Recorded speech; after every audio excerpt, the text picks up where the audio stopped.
Assalamu alaikum class. You are going to study about laws of inheritance. Inheritance का उर्दू में meaning होता है कि विरासत, ठीक है। Inheritance बेसिकली क्या है कि transfer of characters from one generation to another generation. और इसमें क्या है कि किस तरह से जो करेक्टर्स हैं वो नेक्स्ट जनरेशन में ट्रांसफ़र होते हैं। सबसे पहले कि Mendel's law of inheritance. Mendel's के क्या लॉज थे, क्या कवानीन थे करेक्टर्स के ट्रांसफॉर्मेशन के लिए। सबसे पहले कि Gregor Mendel was a monk priest in Austria. Priest क्या होते हैं? पादरी। जैसे हमारे मौलाना होते हैं, मौलाना साहब, उनके जो ईसाई हैं, ईसाई बिरादरी है, उनके होते हैं पादरी, ठीक है, जिनको वो फॉलो करते हैं, उनको पादरी गाइड करते हैं उनके मज़हब के बारे में। He develop the fundamental principles of genetics. उसने जेनेटिक्स के जो बुनियादी असूल हैं वो बताए, ठीक है, वो मुतारिफ़ करवाए। Mendel propose that there are special factors. Mendel ने बताया कि कुछ ख़ास फैक्टर्स होते हैं ऑर्गेनिज़म्स के अंदर जो हमारी खसूसियात हैं उनके एक्सप्रेशंस को कंट्रोल करते हैं, ठीक है। जैसा कि अब हमारे अंदर अगर खसूसियात हैं जो जेनेटिकली खसूसियात होती हैं, सबके नोज़ स्ट्रक्चर में डिफरेंस होता है, हेयर कलर में डिफरेंस होता है, ये सब ट्रेट्स हैं, ठीक है, और ज़ाहरी तौर पे हमें नज़र आती है, तो ये उनका एक्सप्रेशन है। There is expression of traits और उनकी ट्रांसमिशन भी।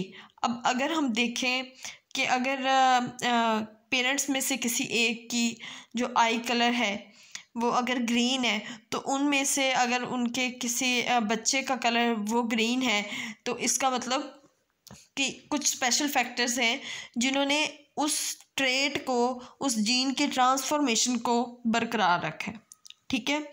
अब ये कौन से फैक्टर्स हैं जो एक ट्रेट को एक जनरेशन से दूसरी जनरेशन में ले जाते हैं? These factors were eventually termed genes, ठीक है।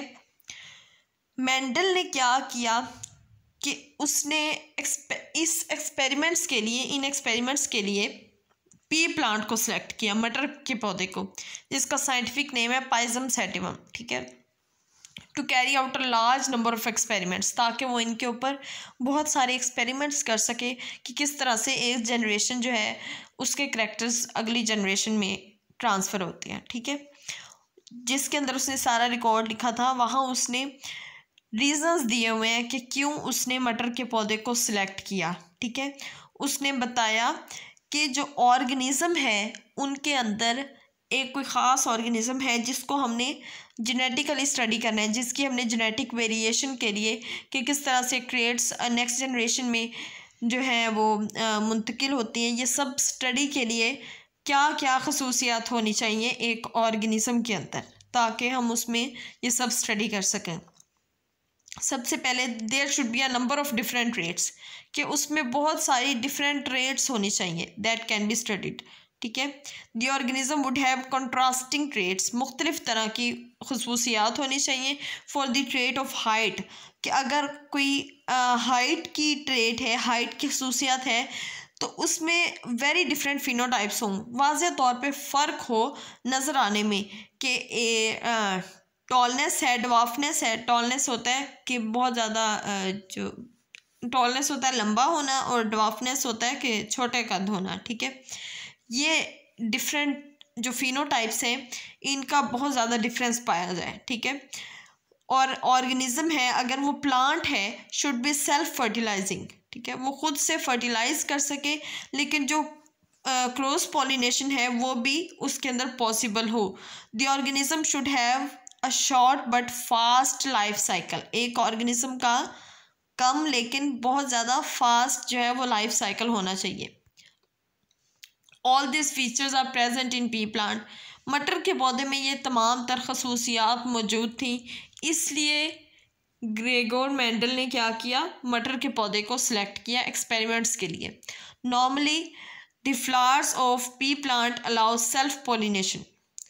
मटर के पौधे के जो फूल हैं उनके अंदर होती है सेल्फ पॉलिनेशन, लेकिन क्रॉस पॉलिनेशन भी करवाई जा सकती है। पॉलिनेशन फर्टिलाइजेशन का प्रोसेस है पौधों में, ठीक है। फर्टिलाइजेशन को ही पॉलिनेशन कहते हैं अगर पौधों में हो तो।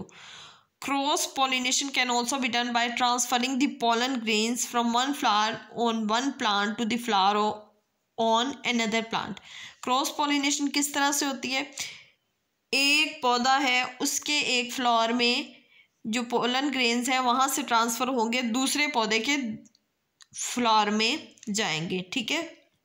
Each trait studied in pea plant has two distinct forms.